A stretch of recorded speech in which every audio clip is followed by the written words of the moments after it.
série, nesta jornada que temos feito, que já está indo, já para as últimas partes desta jornada no livro de Atos. E eu gostaria de convidar você para abrir a sua Bíblia comigo no livro de Atos dos Apóstolos, capítulo 9. E tem sido uma bênção muito grande. A gente mergulhar profundamente na palavra de Deus é sempre uma bênção, Sempre uma bênção.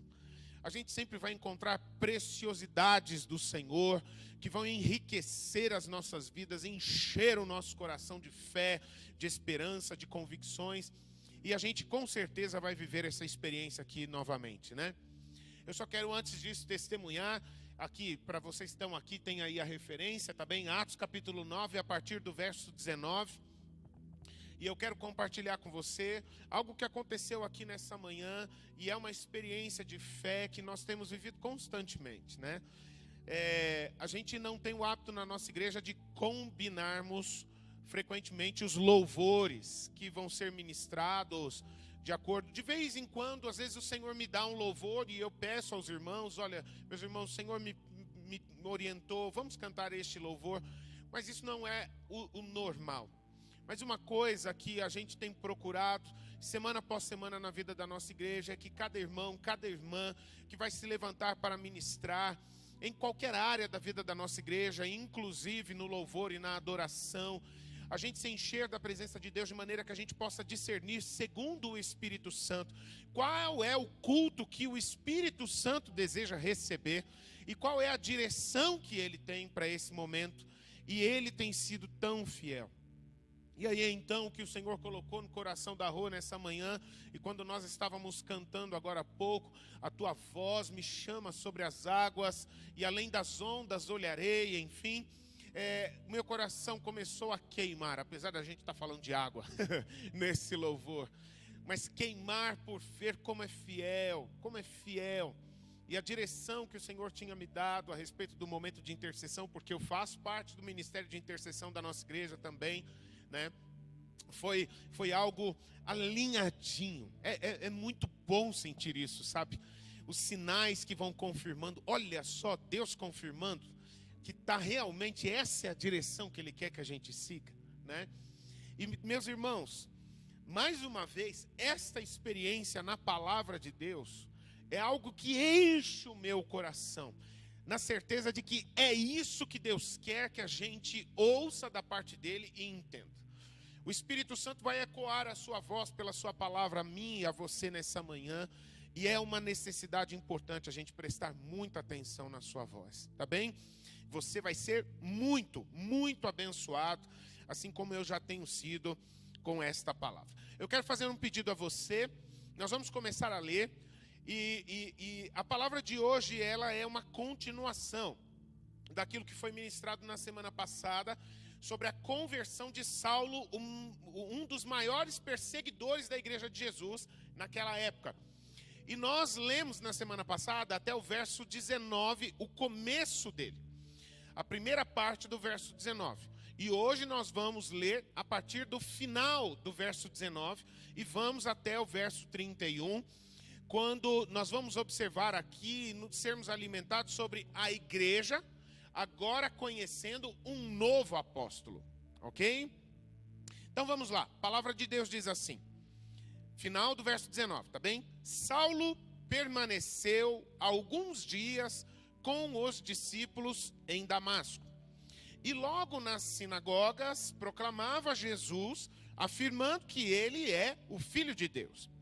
Todos os que ouviam Saulo estavam atônitos e diziam, não é este o que exterminava em Jerusalém os que invocavam o nome de Jesus?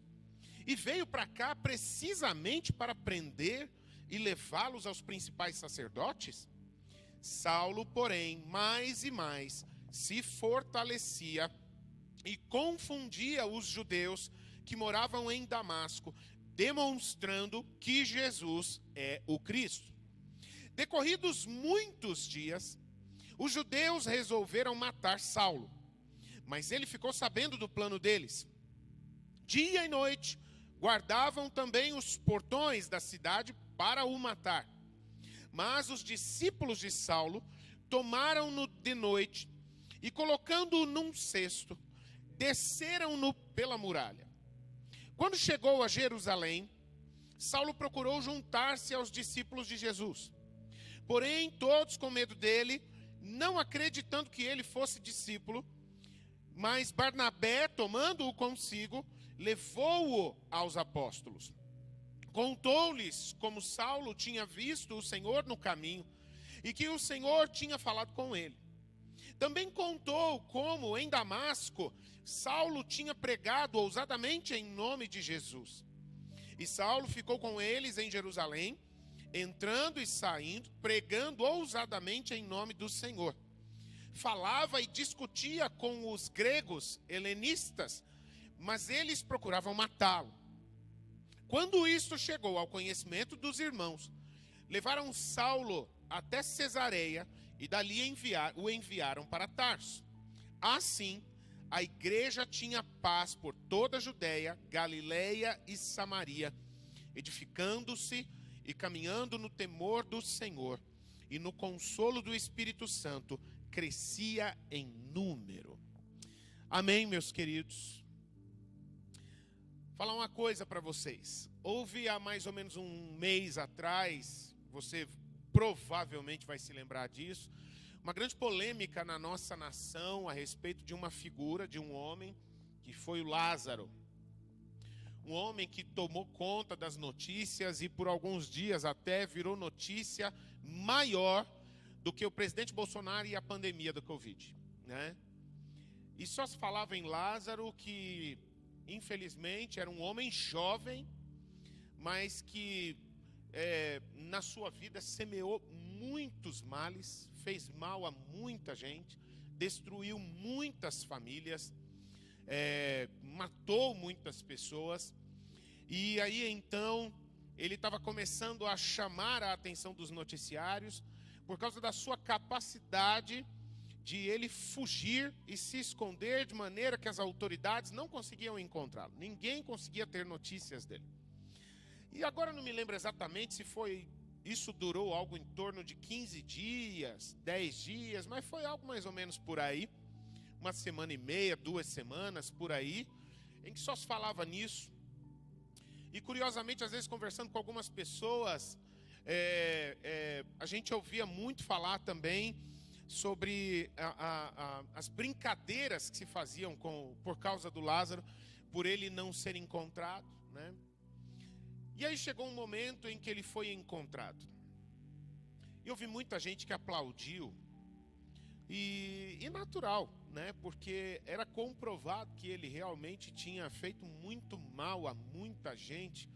Infelizmente não tem nada que falar sobre isso, né? E diante das leis, diante das autoridades da nossa sociedade, né? Prestar contas à sociedade, né? Como sendo responsabilizado pelo que ele fez. Mas, meus irmãos, uma coisa que me chamou a atenção naqueles dias foi algumas vezes ouvir algumas pessoas que se dizem cristãs praguejarem tanto a vida daquele homem, falarem tanto o mal, amaldiçoarem, desejarem as piores coisas a respeito da vida daquele homem. E uma vez eu falei isso aqui na igreja também a respeito disso, sabe? E novamente essa situação de Paulo aqui, onde ele foi perseguido de morte já no começo da sua vida com Jesus, me fez lembrar muito isso novamente, sabe? Houve um momento em que aquilo incomodou meu coração e eu comecei a orar. E quando eu orava pela vida desse homem, o Lázaro, o Espírito Santo só me fazia lembrar deste homem aqui, o Saulo. Porque o Saulo, ele era o Lázaro de sua época. Num outro contexto, no contexto religioso. O Saulo, ele mesmo diz, em outros lugares da Bíblia, né, o Espírito Santo guia ele mesmo a dizer que ele participou da morte, da tortura, da prisão, de perseguições a um número enorme de pessoas inocentes que eram julgadas apenas pelo fato de abrirem a sua boca e confessarem a sua fé em Jesus Cristo como Filho de Deus. E ele fez parte disso. E muito provavelmente na sua época havia, assim, alguns cristãos que oravam para que, na sua ideia de justiça, para que Deus pesasse a mão sobre o Saulo. Quem sabe Deus que ele tropece no meio do caminho e bata a cabeça e racha a cabeça no meio, alguma coisa assim, só para ele parar de nos perseguir. Eu não duvido que uma ou outra pessoa tenha pensado isso, só para esse homem parar de nos fazer mal, de nos perseguir, sabe? Mas aí, meus irmãos, o que a gente observa é um contexto onde a visão que Jesus tinha a respeito deste homem era totalmente outra. Porque, queridos, a glória é muito maior quando um matador, ele tem a sua vida transformada para se tornar um salvador de pessoas, do que quando um matador tem apenas um destino semelhante àquilo que ele viveu e outro faz com ele aquilo que ele fez com outras pessoas. Matam ele também. E eu me lembro que naquela época lá atrás, eu estava com isso no meu coração e eu inclusive quis testemunhar isso e compartilhei isso nos stories das minhas mídias sociais falando sobre isso. O final da vida, da história do Lázaro foi pior, infinitamente pior do que o final da história do Saulo. Porque o final da história do Lázaro foi um final de tragédia. Foi um final amaldiçoado. Foi só o fluxo do mal seguindo em frente. Pessoas mataram o matador. O que isso traz para o mundo em que nós vivemos? Mais sangue derramado. Enquanto na visão de Jesus, seja lá se alguém orou por isso ou não, mas a visão que Jesus tinha era outra. A glória muito maior em pegar um destruidor, transformar a vida dele e fazer dele um resgatador, um salvador de vidas. Transformado para transformar a outros também. Houve algum tempo atrás, assim, um bom tempo mesmo, na nossa igreja, quando a gente teve umas circunstâncias onde houve a necessidade de instrução. E havia aqui na nossa vizinhança uma pessoa que vivia na miséria e morava na rua mesmo, e extremamente viciada em drogas e no alcoolismo e tudo mais. E foi logo no começo do meu ministério aqui na nossa igreja.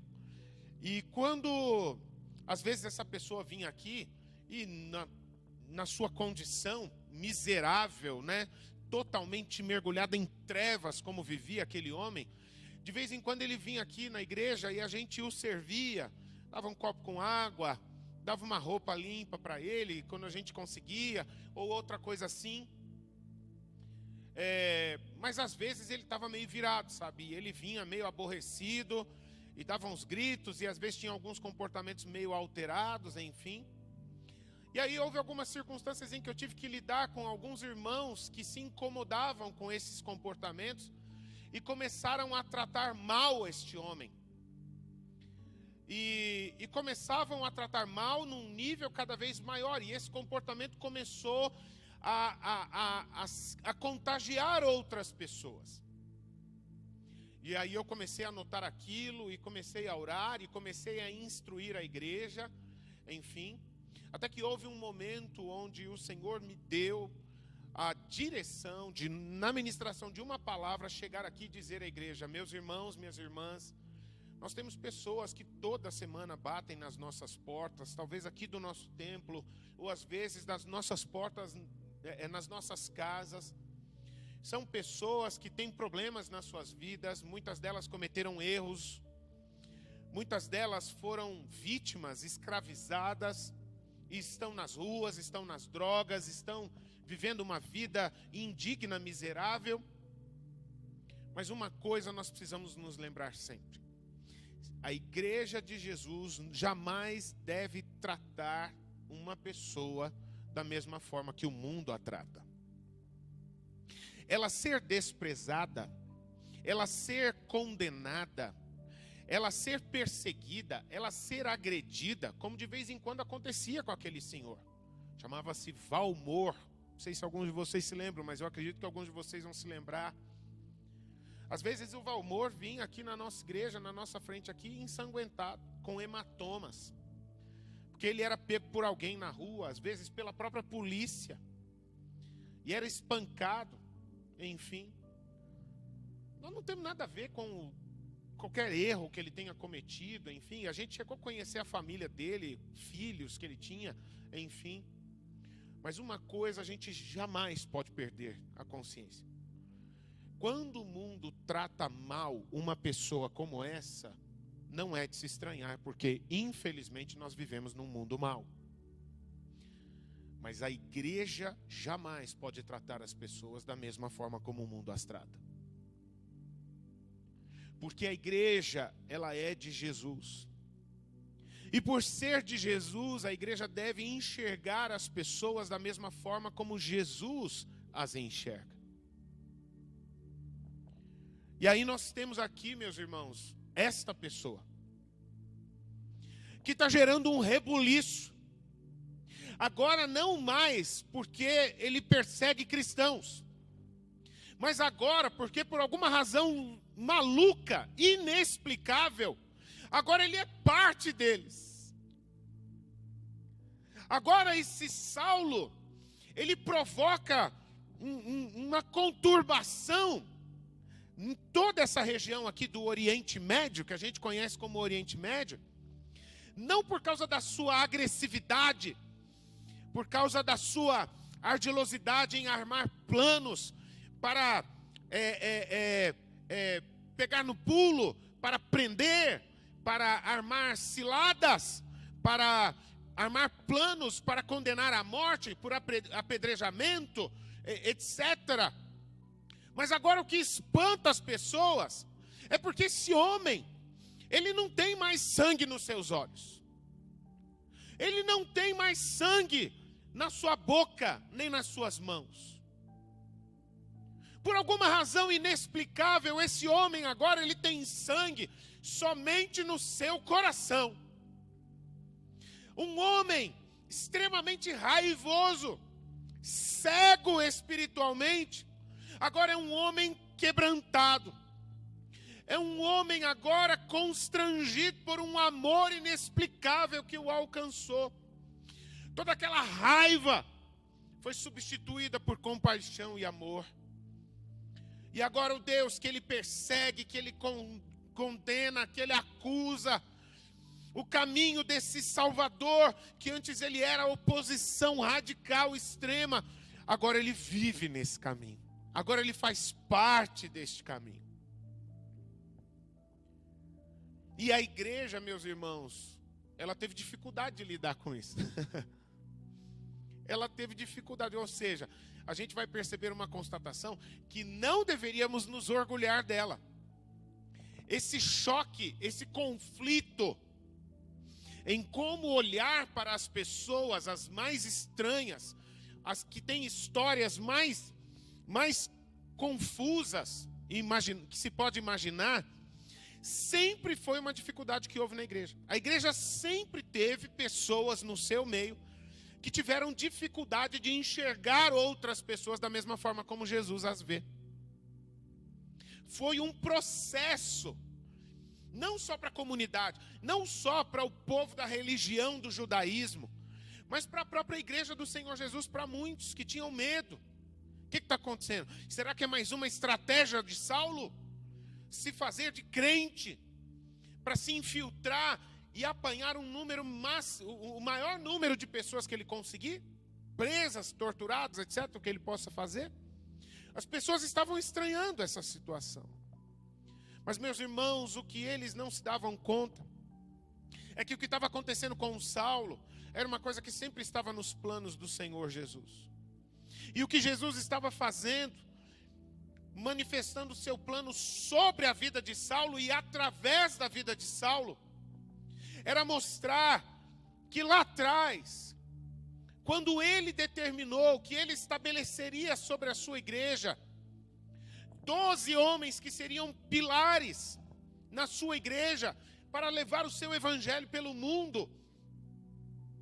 Ele não falhou nesses planos pelo fato de um dos seus discípulos traí-lo e deixar de ser seguidor para se tornar adversário de Jesus, traindo e entregando ele para os líderes religiosos. E não estava perdido o controle da situação, quando depois, em Atos capítulo 2, final do capítulo 1 de Atos, quando Jesus sobe aos céus, e aí então os discípulos todos começam a se reunir em Jerusalém, numa casa em oração e em adoração, e eles percebem, opa, peraí gente, Jesus ele deixou um plano incompleto aqui. Agora nós não somos mais 12, nós somos 11. O Judas ficou pelo caminho. Nós precisamos completar. Vamos aqui então lançar sortes e vamos ver quem a gente vai escolher. E aí a sorte acabou caindo sobre Matias. E Matias foi colocado pelos homens. Mas esse não era o plano de Jesus. Ainda que Matias era um discípulo de Jesus, um homem temente a Deus, de bom testemunho, enfim. Mas não era esse o plano de Jesus. O 12º na visão de Jesus era outro. Era Saulo. Ele nunca perdeu o controle da situação. Ele tinha como 12º alguém que nunca passou pela cabeça de nenhum deles na igreja. Eles nunca poderiam imaginar que o novo 12º seria alguém que era naquele momento um dos maiores adversários deles. Mas Jesus via isso. Nos planos de Jesus já estava tudo certo, já estava tudo sob controle. Meus queridos, essa é uma palavra muito forte novamente. Porque isso, quando eu ministrei na semana passada sobre a conversão de Saulo, e que eu disse, que a experiência de Saulo foi uma experiência incomum, porque normalmente a trajetória de uma pessoa, quando ela tem um encontro com Cristo, até o seu batismo e o seu chamado para o ministério, normalmente isso acontece num processo, na maioria das pessoas, não todas, porque tem suas exceções, mas para boa parte das pessoas isso acontece num processo que vai durar algumas semanas, às vezes até meses. E para o chamado, para o ministério, às vezes até anos de crescimento em Cristo, de amadurecimento em Cristo. Com Saulo aconteceu tudo de uma vez. Ele teve um encontro com Cristo, ele se converteu a Jesus, ele foi batizado no Espírito Santo, ele foi batizado nas águas, ele foi chamado para o ministério apostólico, tudo de uma vez. Coisa assim, de um dia para o outro. Isso tudo aconteceu com ele. E aí ele foi inserido na igreja. Então, meus queridos, desde o começo da sua vida com Jesus, a vida de Saulo, a trajetória de Saulo era fora da curva. Era marcada por experiências que o povo não estava acostumado a ver. Mas, meus irmãos, isso é uma coisa que a gente precisa começar a abrir os nossos olhos. A gente não pode perder de vista que de vez em quando o Senhor Jesus, o nosso Rei Salvador, o Senhor da igreja, pelo seu supremo propósito, Ele vai querer tirar a história da linha natural, da curva conhecida, do comum, e vai operar coisas extraordinárias no nosso meio. E nós precisamos estar com o nosso coração sempre aberto, sensível, para termos essa experiência, para recebermos isso do Senhor Jesus e não lutarmos contra, acabarmos nos encontrando lutando contra o Senhor Jesus e a direção que Ele tem. Uma vez, outra experiência também de muitos anos atrás, eu estava conversando com um irmão em Cristo, muito maduro e firme na fé, um homem de Deus. E a gente conversando sobre as coisas de Deus, as coisas do reino de Deus.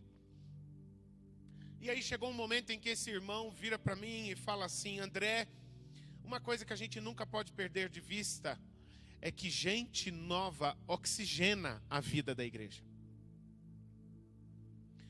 Gente nova, pessoas novas, nascidas de novo, Novos bebês, não é bom uma família ela ser oxigenada? Não é isso que criança faz nas nossas famílias? Quando nasce uma criança, ela não muda o ambiente da família? Todo mundo faz aquelas caras de bobo, de bobo, assim, quando está na frente do bebê. Ou chega na frente do bebê e fica dando um sorrisão, assim. Porque o bebê encanta a gente, o bebê muda o ambiente. As crianças, com a energia, com a alegria, a gente fica tudo cuidando assim, para a gente não falar alto demais, para a gente não fazer nenhuma coisa que chame a atenção. As crianças não estão nem aí, elas passam que nem umas malucas, gritando no nosso meio, porque para elas qualquer momento, oportunidade, o espaço é oportunidade para brincar, muda o ambiente. Na igreja do Senhor Jesus é a mesma coisa. Quando uma pessoa nasce de novo em Cristo, uma pessoa que está começando a viver aquelas experiências que eu me lembro, que um dia eu vivi lá atrás, sabe? E que eu já vim colecionando experiências com o Senhor Jesus, crescendo em Cristo. Mas aquela pessoa agora, ela faz perguntas para mim, de coisas que para mim são muito óbvias. Assim como quando um filho entra na escola e pergunta: pai, mãe, quanto que é 2 mais 2? E aí, para o pai ou para a mãe, que já está acostumado a mexer com dinheiro, a contar tudo na vida, tem conta, tem números, é a coisa mais simples, é a coisa mais óbvia. Mas para ele não, para ele aquilo é novo. É o novo grande desafio para ele. Meu irmão, minha irmã, como é que é esse negócio do Espírito Santo? Como é que eu posso conhecer mais da palavra de Deus? O que a Bíblia diz a respeito disso daqui? Ah, como é bom isso. É verdade o que aquele irmão disse uma vez. Oxigena a vida da igreja, assim como uma família quando tem uma vida nova no meio dela. E a igreja não é isso, a igreja é uma família. E quanto mais pessoas fazendo parte dessa família, maior é a glória do Pai se manifestando dentro dessa família, no meio dessa família. Esta é a visão que a igreja deve ter a respeito das pessoas novas. Quanto mais alguém que já desde o começo da sua vida com Jesus começa a colecionar experiências diferentes, fora da curva com Jesus, porque ali na sua conversão, no seu novo nascimento, Saulo também já recebe o encargo do chamado para o ministério missionário, apostólico. E ele, já nos primeiros momentos da sua vida com Jesus, tudo bem, ele estava começando a conhecer o que é se relacionar com Jesus, caminhar com Jesus. Mas de Bíblia, Saulo conhecia melhor que nós aqui. Melhor que qualquer um de nós. Porque ele foi instruído desde os 8 anos de idade na doutrina do discipulado dentro do judaísmo. Com 12 anos ele já sabia os 5 primeiros livros da Bíblia de cor.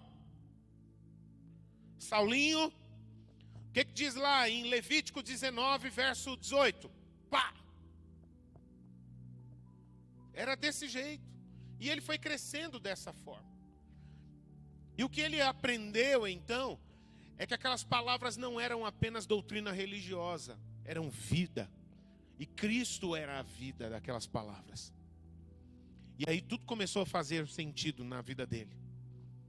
E ele foi então, por onde ele ia, ele falava: gente, aquilo que a Bíblia diz para nós é verdade, Cristo é real.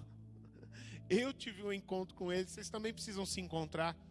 Gente, é verdade, Jesus é mesmo o Filho de Deus, ele apareceu para mim. E eu quero que ele apareça na tua vida também. Ele enlouqueceu todo mundo, ele não deu sossego para ninguém. E quando eu estava falando aqui que gente nova oxigena a vida da igreja, é também nesse sentido.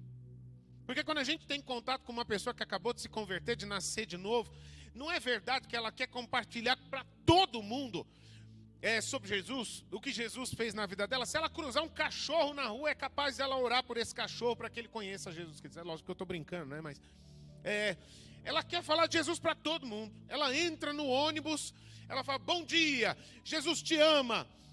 Enfim, dentro da casa dela. Há um tempo atrás eu conheci um jovem que foi exatamente isso que aconteceu. Ele teve um encontro com Jesus e ele veio conversar comigo para fazer algumas perguntas, porque ele estava querendo entender, sabe, como caminhar com Jesus melhor e o plano que Jesus tinha para a vida dele. A gente conversou bastante, aquele jovem estava queimando. E ele falou para mim, pastor, eu batizei recentemente e tem um negócio no meu coração que eu só quero orar. Eu só quero buscar mais da presença de Deus. Eu tenho fome, eu quero conhecer da Bíblia inteira. Eu quero guardar a palavra no meu coração. Enfim. Esse desejo dele. E aí ele compartilhando, mas pastor, grande parte da minha família não crê em Jesus. E eles estão começando a me criticar, pastor. Porque agora a única coisa que eu falo é sobre Jesus. Porque é o que eu vivo, pastor. Eu não tenho nada mais importante para falar. E a minha família está começando a me estranhar. E aí eu compartilhar com ele, poder ajudá-lo. Mas como é bom ouvir isso. Foi o que aconteceu aqui. Foi o que aconteceu com Saulo. As marcas de Jesus na vida dele não podiam ser escondidas. Assim como é verdade. É impossível alguém que está em Cristo, que vive Jesus, poder esconder essa luz de Jesus brilhando na sua vida. É o que a Bíblia chama no livro de Apocalipse de o primeiro amor, né? O primeiro amor, essa chama, desse impacto do encontro com Jesus, de se converter, aquela decisão desafiadora que todos nós tomamos. Agora eu estou tomando a decisão mais importante da minha vida, eu vou me entregar a Jesus. Jesus agora é o meu rei, é o meu salvador. Aquela experiência do novo nascimento, uma vida totalmente nova, cheia da presença de Deus. Só que aí o risco que acontece é que a gente vai caminhando com Jesus, e aí esse amor ele vai se esfriando. Quando a gente confunde às vezes isso com amadurecimento. Não, é que a gente amadurece, né? E aí a gente não fica mais tão empolgado assim. Aí vem Jesus no livro de Apocalipse, capítulo 2, e diz: quero falar uma coisa para vocês, meus queridos da igreja de Éfeso, e por extensão de toda a minha igreja. Vocês fazem coisas muito legais no ministério, o zelo pela palavra, pela doutrina, tudo isso, mas só tem uma coisa que eu tenho contra vocês, que vocês perderam o primeiro amor. E eu já tinha dito para vocês, pelo meu espírito, num outro livro, que foi não João que eu usei, mas eu usei Paulo para dizer, em 1 Coríntios capítulo 13, dizer que qualquer coisa que a gente faz sem amor não tem valor nenhum. Qualquer coisa, dar comida para os pobres, cantar bonito, fazer sacrifícios, dar o corpo para ser queimado, qualquer coisa mais extraordinária que for feito, se não for movido pelo amor de Jesus, não tem valor nenhum. Meus irmãos, crescer é uma necessidade. A carta aos Efésios, capítulo 4, vai nos dizer isso.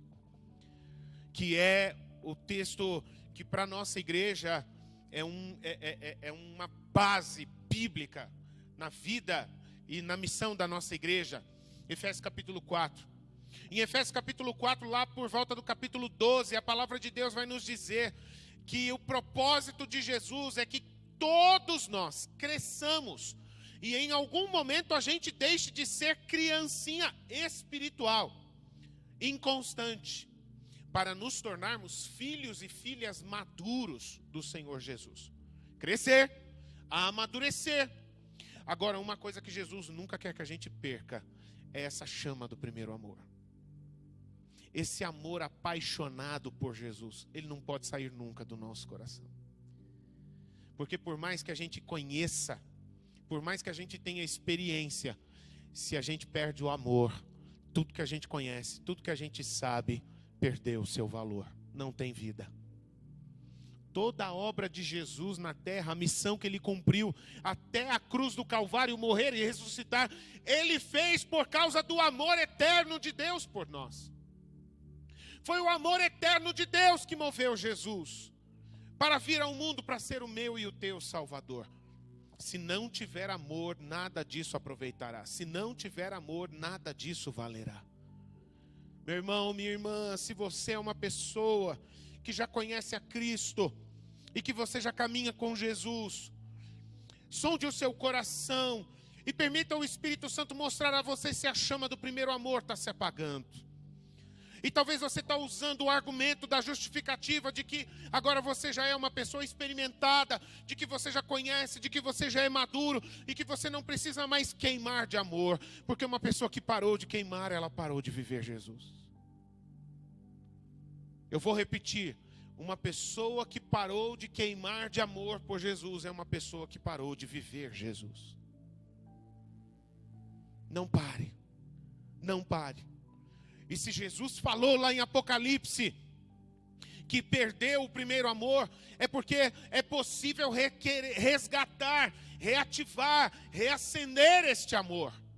Assim como qualquer casal, que talvez em algum momento o relacionamento esfria, o relacionamento fica por uma fase meio árida, meio estranha, onde um está meio afastado do outro, enfim.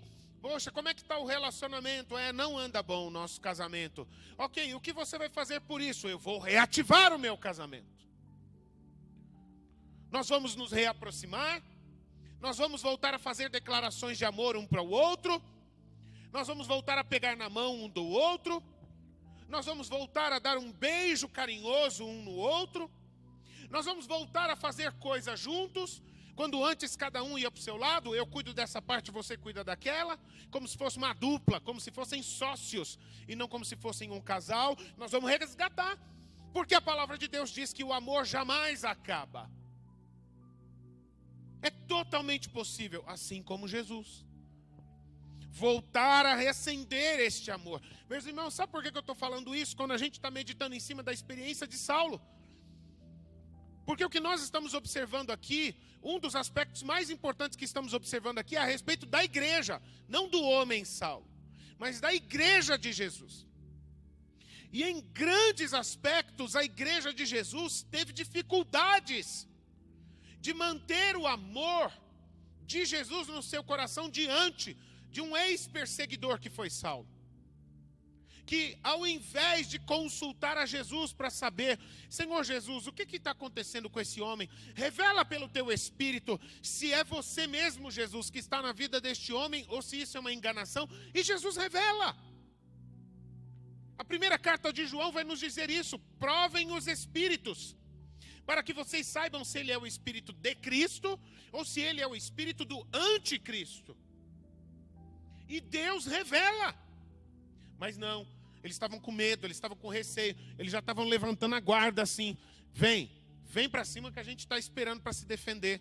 Será que eu dou o voto de confiança nessa pessoa? Olhos naturais, olhando não com olhos espirituais, mas do ponto de vista natural para aquele homem. Será que ele está de enrolação? Será que ele está de historinha? Ou isso é de Jesus de verdade, por trás desta vida?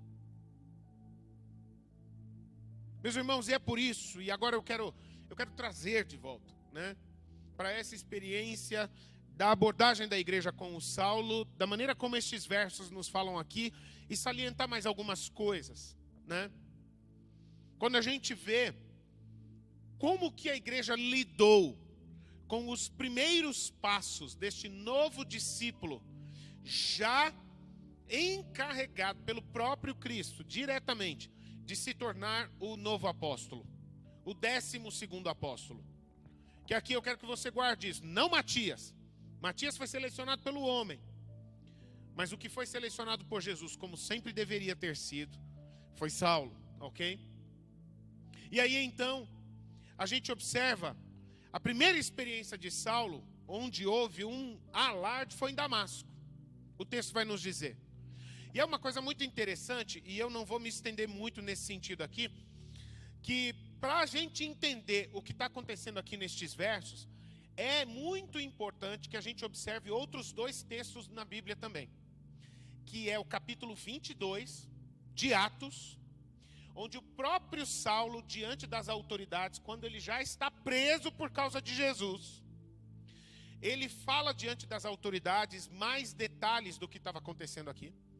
E ele também dá mais alguns detalhes quando ele foi usado pelo Espírito Santo para escrever a carta aos Gálatas. Gálatas capítulo 1 também dá mais algumas informações sobre isso daqui. Mas assim, apesar disso, eu quero salientar só algumas coisas, mas não me prender tanto em detalhes aqui. Mas fato é, pela palavra de Deus, meus irmãos, que Saulo, ele tinha ido para fazer uma incursão religiosa, de perseguição religiosa na cidade de Damasco. Entenda o seguinte, que a cidade de Damasco é uma cidade no nortão, num outro povoado. É como se fosse, assim, nós estamos no sul do Brasil, e Curitiba é uma cidade aqui do sul do Brasil, e Damasco fosse uma cidade lá do norte do Brasil. Lá do outro lado, já em contato com outros povos, entende? Só que aquela região do Oriente Médio é menor do que o nosso estado do Paraná, então a viagem era muito mais curta, né? O Brasil, para atravessar o Brasil de uma ponta a outra, nós estamos falando aí facilmente de 4.000 quilômetros, por aí. E aí então Saulo foi para Damasco.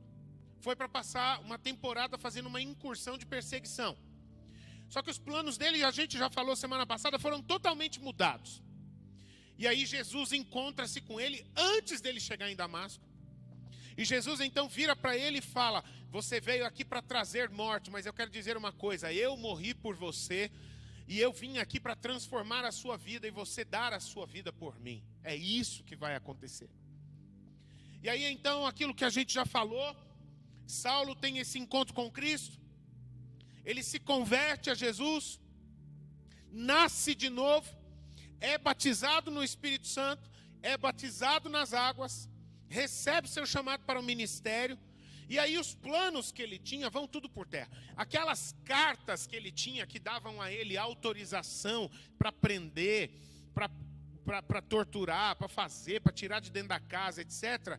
Ele rasgou todas aquelas cartas, ele não usou nada daquilo. E ele posou em Damasco, ele ficou em Damasco. De alguns dias, aquilo virou anos. Ele ficou mais de 3 anos na cidade de Damasco. E ali ele tinha ido como inimigo de Jesus e da igreja de Jesus. Mas ali ele ficou como um amigo de Jesus. E o que a gente percebe, meus irmãos, é que nesse período em que ele estava ali em Damasco, ele fez alguns retiros espirituais. Que é uma coisa que de vez em quando a gente faz também. A gente se retirar, né? Por exemplo, quando a gente faz retiro de encontro com Deus, qual que é o propósito? É um tempo para eu me desligar e eu estar a sós com Deus, e eu ali me renovar, eu ali fazer concertos com o Senhor, ali ser tratado, ministrado por Ele, para ali eu ouvir a voz dEle, e eu voltar ali renovado, cheio da vida de Jesus. E durante esses pouco mais de 3 anos que Saulo estava em Damasco, ele fez isso. Ele teve momentos assim, porque ele queria ter revelação, ele queria ter entendimento. Jesus, o que você fez comigo? Qual que é o teu plano na minha vida? Eu quero ver, eu quero conhecer, eu quero entender. E rapidamente, meus irmãos, o nível de fome, de sede de Saulo, o levou a ter muita revelação, a receber muita revelação. Muito entendimento da palavra de Deus, muito entendimento sobre as coisas espirituais. E aí então Saulo, ele ficou ali durante esses um pouco mais de 3 anos, e através da vida dele, a cidade de Damasco virou um alvoroço só. Ele passou na frente da igreja, porque ele pregava o evangelho para todo mundo, até para aqueles a quem a igreja tinha medo, tinha receio, que eram dos religiosos judeus. A igreja não era muito de confrontar os religiosos judeus, de levar Jesus até os religiosos do judaísmo, aliás, né? Os religiosos do judaísmo. Saulo não queria nem saber. Ele entrava na sinagoga, ele abordava os religiosos do judaísmo na rua e começava a puxar conversa e começava a falar de Jesus para eles. Enfim, a cidade de Damasco virou empolvorosa por causa disso, ao ponto de o novo convertido já estava ameaçado de morte.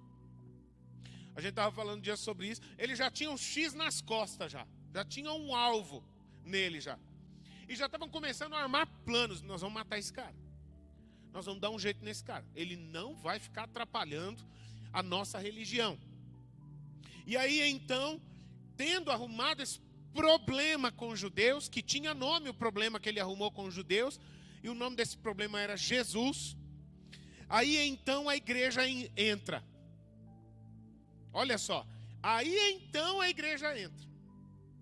Fazendo o quê? Saulo, nós precisamos preservar a sua vida. Nós não queremos que você morra por causa do evangelho de Jesus. Só eles não sabiam que, na verdade, isso aconteceria de uma forma ou de outra. Apenas que ainda não era o tempo disso acontecer.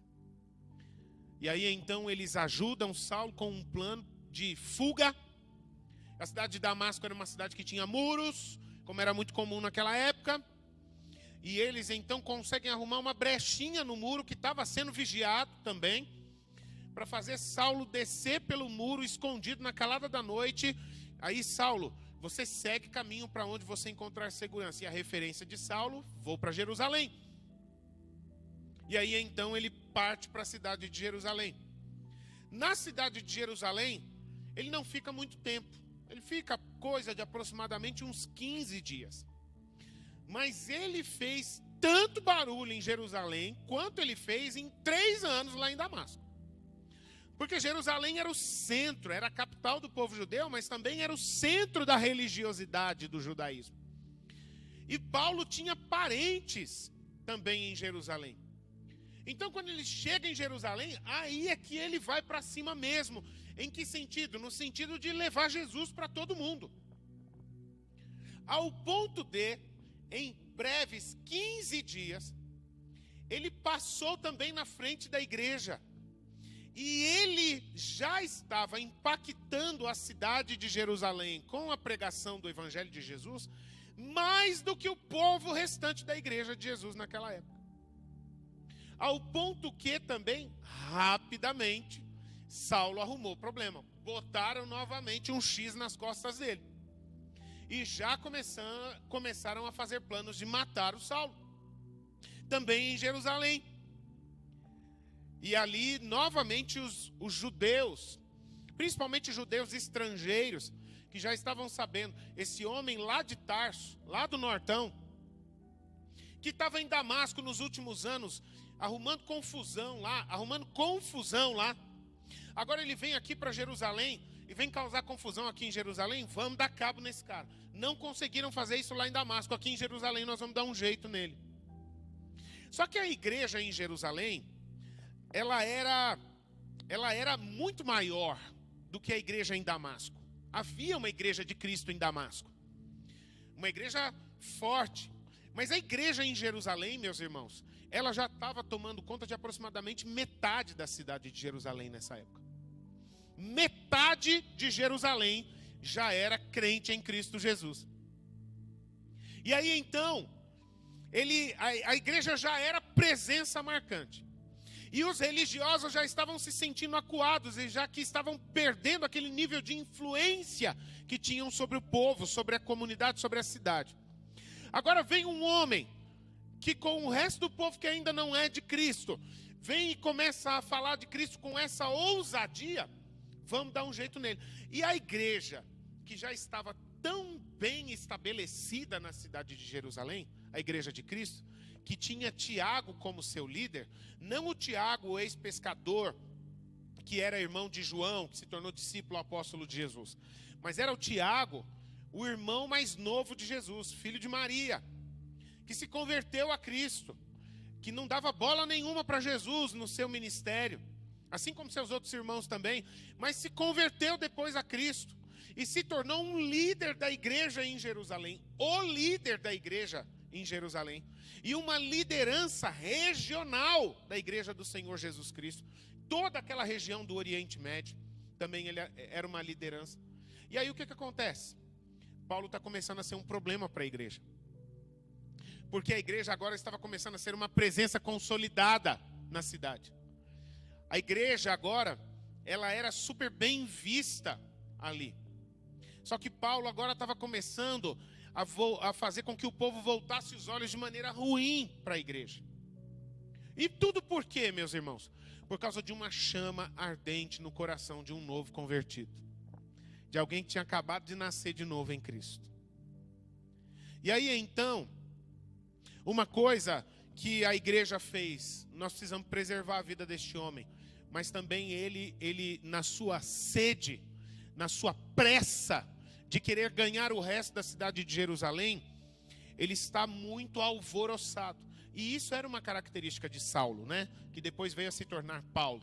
Quando a gente vai falar do estudo dos temperamentos, que é um tipo de estudo na área da medicina mais antigo até do que Cristo, séculos e séculos antes de Cristo, a medicina já estudava os temperamentos. No estudo dos temperamentos, Saulo seria aquele que é conhecido como o colérico clássico.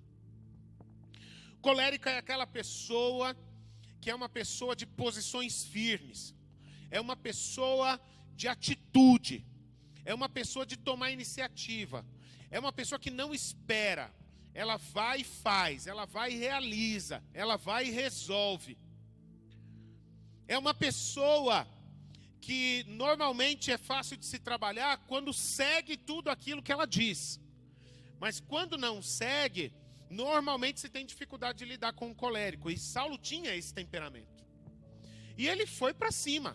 Eu conheço a Jesus, eu vou falar dele. E eles perceberam, Saulo ainda não está maduro. Então nós precisamos agora tomar uma medida com isso. Só que a medida que a igreja tomou foi qual? Rapidamente, em torno de 15 dias, pega Saulo e fala, Saulo, vamos fazer o seguinte, você precisa de um tempo para você orar mais, para você se aprofundar. E talvez até na cabeça deles, isso a Bíblia não diz, tá, meus irmãos? Sou eu que estou dizendo. E talvez até você acalmar um pouco esse ímpeto que você está. Porque às vezes com uma boa intenção, você às vezes está começando a arrumar problemas. Eu fico imaginando, e eu estou falando, é uma coisa minha, tá? A Bíblia não diz isso, tá? É que algumas vezes, existem pessoas não crentes que pegam raiva de crente. E por que pegam raiva de crente? Porque às vezes tem pessoas que quando vão falar de Jesus para outras pessoas, falam isso com um peso de julgamento, de acusação, de condenação, sabe?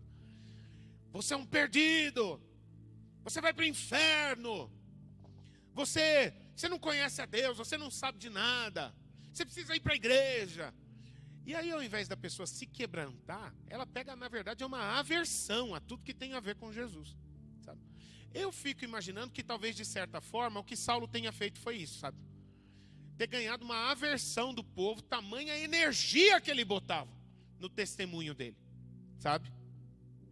E aí então o que a igreja faz? Um plano meio que de se livrar de Saulo. Vai fazer o seguinte, Saulo, tem uma igreja lá na sua cidade também. Tem cristãos lá na sua cidade de nascimento, que é Tarso. Para cima de Damasco, mais no nortão ainda. Vai para lá, passa um tempo lá, tá bem?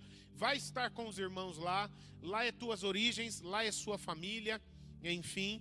E aí mandam, meio que como se livrando dele, mas também procurando contornar uma situação pelo ímpeto de alguém que estava assim querendo passar por cima de tudo e de todos.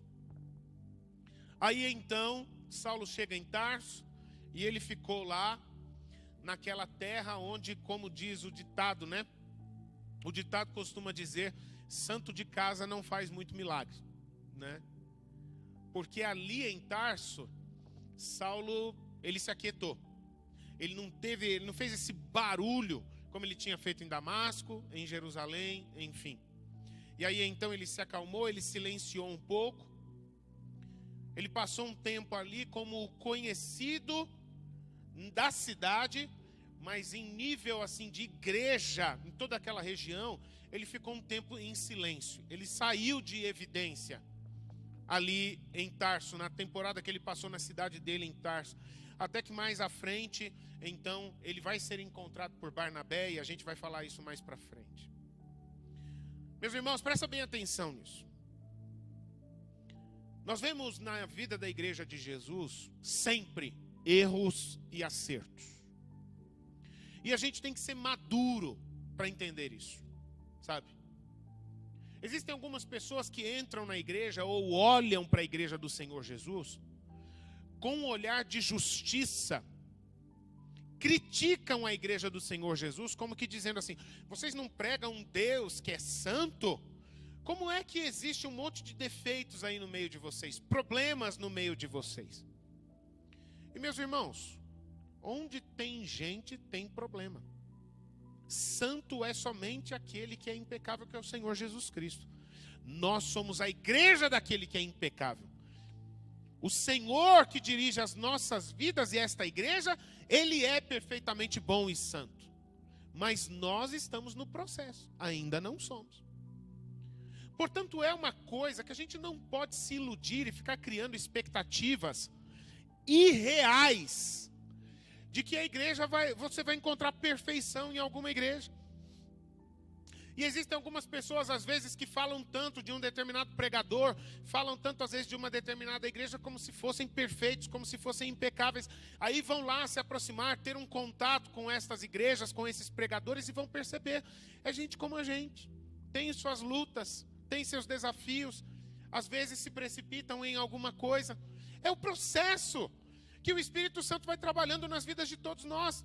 Não como uma coisa que a gente deve se conformar, mas a gente deve entender que acontece. E mesmo aqui, meus irmãos, nesse contexto de uma igreja viva, de uma igreja realmente poderosa, de uma igreja atuante, de uma igreja que, por exemplo, na cidade de Jerusalém, praticamente metade da cidade já era convertida a Jesus Cristo. Mas a gente vê erros e acertos também. Paulo, ele estava sendo encaminhado num processo de amadurecimento em Cristo. Paulo que veio se tornar depois, né? Saulo que veio se tornar Paulo. O que acontecia, meus irmãos, em relação a Saulo, era algo que parece um dilema, mas é assim que é natural. Porque, por um lado, ele tinha no coração dele um grande anseio. Ele queria viver Cristo agora. Ele queria viver a vontade de Deus, o propósito de Deus, todo ele, agora. Ele tinha uma chama ardendo no coração dele. Ele buscava de todo o coração. Ele não tinha limites para jejuar e orar. Ele só queria mais da presença de Deus na vida dele. Ok, ele tinha um grande anseio. Ele tinha uma chama no seu coração ardente de anseio por Jesus. Mas, por outro lado, uma coisa importante a se entender é que amadurecimento, ele só vem em processo. E esse dilema aconteceu na vida de Saulo. E esse é um dilema que acontece nas vidas de qualquer um de nós. Às vezes a gente tem um anseio, um desejo, uma chama ardente no nosso coração de buscar mais do Senhor. Só que a gente às vezes não quer entender que amadurecimento é processo, portanto leva tempo. E existem algumas coisas que não adianta apenas conhecer, elas precisam se enraizar e serem consolidadas no nosso coração. É por isso que tem crente que sabe muito, mas vive pouco. Porque não entra no processo de crescer em Cristo. É por isso que nós, como igreja, meus irmãos, a gente fala e repete, insiste, afirma e proclama continuamente que nós nos vemos, entendemos pela palavra de Deus, que o que nós somos é uma comunidade crescente de discípulos. Que caminhamos juntos conhecendo a Jesus. O conhecer a Jesus, o ter intimidade com Jesus, o viver na presença dele, o saber o agir, como é o agir dele nas nossas vidas, é algo que é construído. Não é algo que você ou eu, nós vamos no monte, nós vamos no retiro e voltamos de lá e a gente está pleno, está tudo resolvido, maduros, impecáveis. Não é assim que acontece, meus irmãos. Não é assim que acontece. Na minha vida, no meu ministério aqui na nossa igreja, que daqui a pouco, nos próximos meses aí, eu já estou indo para 16 anos como pastor dessa igreja. Quantas coisas que o Senhor já ministrou no meu coração. Quantas coisas que eu amadureci. Quantas coisas que antes eram meio obscuras, meio estranhas, e que o Senhor tem clareado para mim cada vez mais.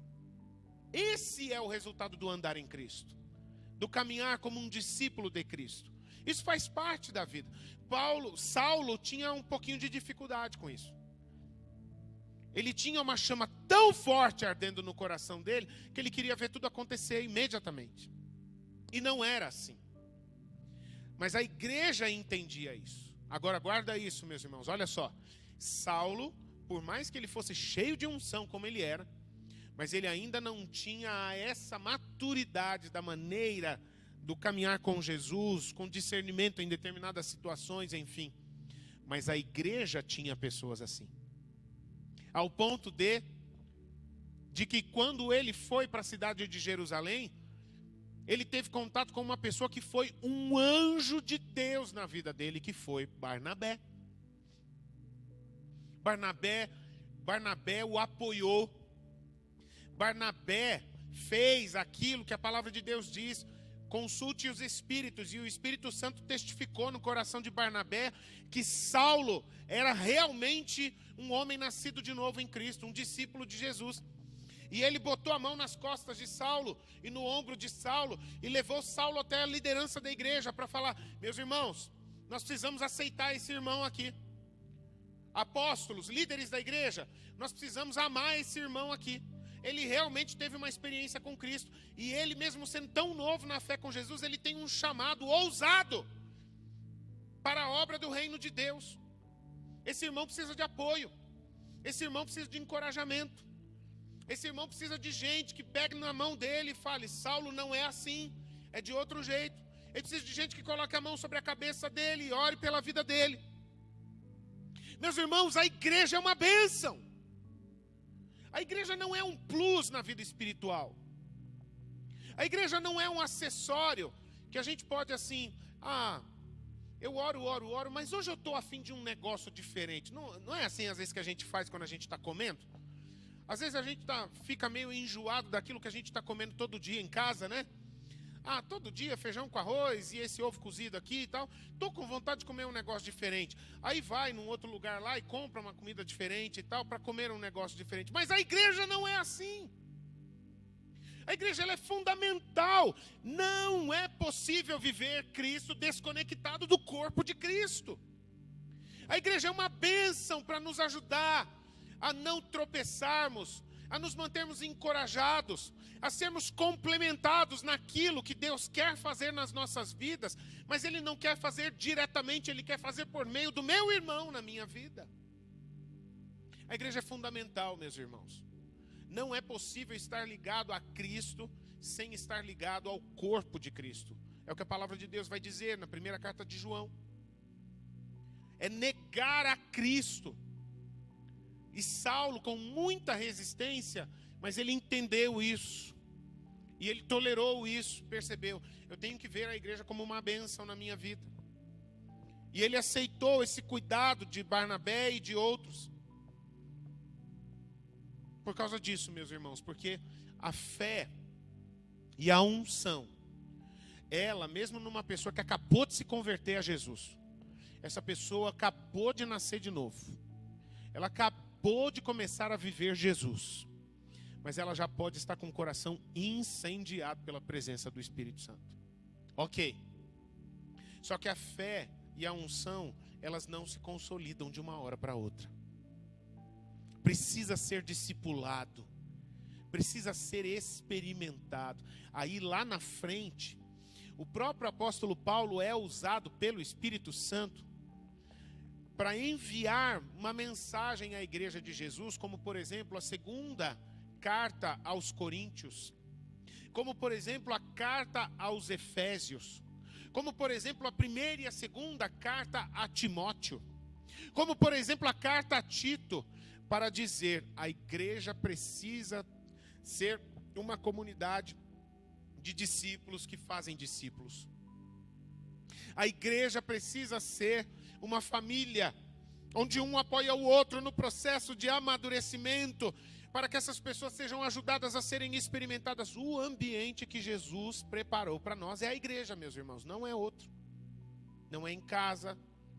Apesar que a igreja começa na casa, no ambiente da casa do dia a dia, Mas quando eu digo a igreja, seja lá onde ela estiver, seja no templo ou seja na casa, é por meio da igreja que esse processo se consolida. Mas às vezes as pessoas não querem passar pelo processo.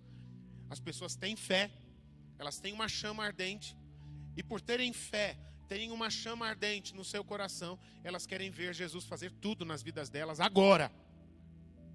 Agora. Muda tudo, eu quero ir longe. Não quero cair, não quero tropeçar, eu quero só vencer. Eu quero só falar as palavras certas. Não é assim que acontece. Mas também, meus irmãos, uma coisa que a gente precisa atentar, que por outro lado, muitas vezes, a igreja também erra. Porque muitas vezes a gente percebe a igreja ser lenta, ela retardar, ela atrapalhar algumas pessoas no seu processo de crescimento. Às vezes a gente vê, e eu já tive essa experiência de ver, pessoas chegarem no meio da comunhão da igreja do Senhor Jesus, com o coração em chamas, querendo viver a vontade de Deus, querendo realmente crescer em Cristo. E às vezes igrejas tomadas de legalismo religioso, igrejas que montam uma estrutura religiosa de hierarquia intransponível, onde a liderança da igreja são figuras intocáveis. Esse espaço aqui é nosso e ninguém vai entrar aqui nesse espaço. Aí chega uma pessoa simplesmente queimando de amor por Jesus, querendo viver a vontade de Deus, querendo fluir nos dons, querendo crescer e tal, e a igreja fica o tempo todo: aqui não é o seu lugar, vai procurar outra oportunidade, isso daqui não é para você, saia daqui e vai para lá porque você está me atrapalhando. Ou quando a pessoa quer respostas e a pessoa diz: eu não tenho respostas para te dar, apenas obedeça o que eu estou dizendo a você. A igreja não pode ser isso, meus irmãos. A igreja não pode atrapalhar, a igreja não existe para atrapalhar. A igreja não existe para retardar. A igreja tem que sim mostrar qual é o ritmo do crescimento do evangelho, nem mais, nem menos. Às vezes a gente quer acelerar demais, queima etapas e dá ruim do mesmo jeito. Às vezes a gente percebe que a igreja, ou às vezes até nós, a gente quer deixar para depois algo que o Senhor está falando a nós hoje. E aí então nós começamos a retardar, a atrapalhar o agir do Espírito Santo nas nossas vidas. Meus irmãos, dizer tudo isso para destacar aqui algumas coisas muito importantes, e dessa forma então a gente fechar a ministração dessa palavra nos nossos corações. Queridos, queridas, a igreja de Jesus, ela tem que ser o lugar de aceitação das pessoas. Por diferentes que elas sejam, a igreja tem que ser o lugar de aceitação. Ela não pode ver pessoas como problemas. Por mais, às vezes, difíceis, ou eu vou trocar a palavra, diferentes, que essas pessoas sejam, fora da curva que essas pessoas sejam. Mas a igreja não é um lugar de perseguição nem de rejeição, é um lugar de aceitação. Porque se Jesus aceitou essa pessoa, quem sou eu para não aceitá-la? Meus queridos, a igreja de Jesus, ela tem que ser o ambiente aberto para novas pessoas. Aquilo que a gente falou desde o começo dessa palavra, gente nova, oxigena a vida da igreja. É uma coisa que eu creio e prego direto, eu falo sobre isso. Quanto maior a família, maior a glória. Por isso a gente tem que se alegrar com gente nova chegando. Ela não pode rejeitar pessoas, expulsar pessoas. Quando a pessoa vem, e a pessoa quando chega, ela é diferente. Às vezes a igreja tem um jeito de fazer as coisas, e ela vai falar mais alto que todo mundo, sabe?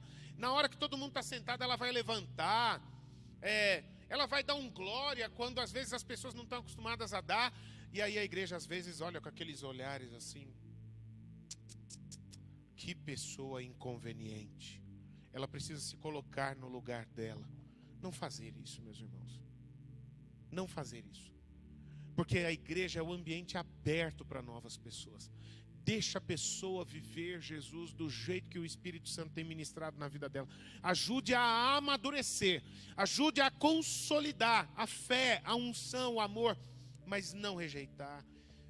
Meus irmãos, a igreja tem que ser um ambiente fértil para o vinho novo. Para o sopro novo do Espírito Santo. Romanos capítulo 6, verso 4. Assim como Jesus morreu e ressuscitou para nos dar uma nova vida, que nós vivamos em novidade de vida. É impossível, meus irmãos, uma igreja viver 1 ano, 2 anos, 5 anos, 10 anos, 20 anos, sendo suprida do mesmo sopro, do mesmo vinho, que vem sendo derramado há anos e anos lá atrás. Por quê? Porque o reino de Deus não é assim. O reino de Deus, ele é um fluxo contínuo. Então a igreja não pode se acomodar. Igreja não pode se prender a tradicionalismo. Igreja não pode se prender a estruturas engessadas. Igreja não pode se prender a hierarquias ou qualquer outra coisa. Isso é apenas ferramenta que serve para um momento, mas no próximo momento pode não ser mais útil. E que venham novas ferramentas, porque o que importa é o sopro do Espírito. O que importa é que o Espírito está derramando. E quando ele derrama algo novo, nós temos que ser sensíveis para nós nos movermos segundo o mover do Espírito. Como é que o reino de Deus está se movendo nesse nosso tempo, na nossa geração? Que nós estejamos sensíveis para a gente seguir o sopro do Espírito Santo. E não uma igreja que bate as estacas e diga, aqui é assim que funciona. Não aceitamos música nova, porque as músicas que se aceitam aqui é aquelas que sempre foram, enfim. Eu não tenho nada contra canções novas. Eu sou bem mais jovem do que certos irmãos, mas eu conheço algumas canções mais antigas também. E me alegro às vezes eu acordo, e uma coisa que eu gosto é quando o Espírito Santo já começa o meu dia me dando um louvor novo. E de vez em quando vem uns lá, da época que eu conhecia Jesus, da minha infância, enfim, eu cantar e aqueles louvores encherem o meu coração, mas que aquilo não seja uma prisão. O jeito que se fazia naquela época é o jeito certo. Então sempre vai se fazer desse jeito. A única coisa que é inegociável na igreja de Jesus são os princípios do evangelho, do reino de Deus e os valores do reino de Deus, meus irmãos. Cristo é o Senhor, único e suficiente Salvador. O Espírito Santo de Deus é o sopro e a vida da igreja. Isso é imexível, inegociável, inquestionável. O resto, meus irmãos, serve para um momento, mas pode não servir mais para outro. Passa, e que venha o novo do Senhor. Que venha o novo do Senhor. Que venha o novo do Senhor. Viver em novidade de vida. Sermos uma igreja que vive o novo do Senhor. Assim como a igreja também tem que ser uma comunhão que gera crescimento. Gente que tem prazer de partilhar intimidade. Gente que tem prazer de buscar a unção, a sabedoria do Senhor, para que todos cresçam e que todos venham a ser em algum momento filhos maduros de Deus. Uns se tornam filhos maduros mais rápido do que outros. Por exemplo, a igreja tem que prever que às vezes tem gente que passa na frente de outros em termos do crescimento. Porque tem gente que quer crescer em Cristo, mas com um pouquinho de medo, de insegurança, de resistência. Então vai dando um passinho com muita dificuldade, enfim. Mas aí tem outras pessoas que se convertem e nascem de novo depois delas. Anos e anos depois. Mas que a fome e a sede delas leva elas longe. E quanto mais elas buscam, mais elas vão recebendo de Deus. E elas passam na frente. Às vezes isso acontece, meus irmãos. O partilhar, porque a intenção do Senhor é que seja lá qual for o ritmo, ou que a palavra de Deus diz, seja lá qual for a porção que Deus tem para mim e para você, a vontade de Deus é que todos nós cresçamos e a gente seja filho maduro de Deus. Meu irmão, minha irmã, viva de coração aberto para o Espírito Santo. E também para as novas pessoas que Deus vai colocar no seu caminho. Como eu gosto de dizer, eu já falei algumas vezes nessa manhã aqui. Porque é verdade, quando a palavra de Deus nos diz de outra forma, mas eu interpreto dizendo assim, que quanto maior a família, maior é a glória do Pai. Ah, como isso é vivo. Ah, como isso é verdade. Mais uma pessoa para partilhar da vida de Jesus comigo. E que Deus vai fazer na vida dela o que não fez na vida de nenhum outro irmão. E eu vou partilhar da unção de Deus sobre a vida dela. E ela vai partilhar da unção de Deus que está sobre a minha vida. Esse deve ser um motivo para nos animar com a chegada de novas pessoas. Eu quero convidar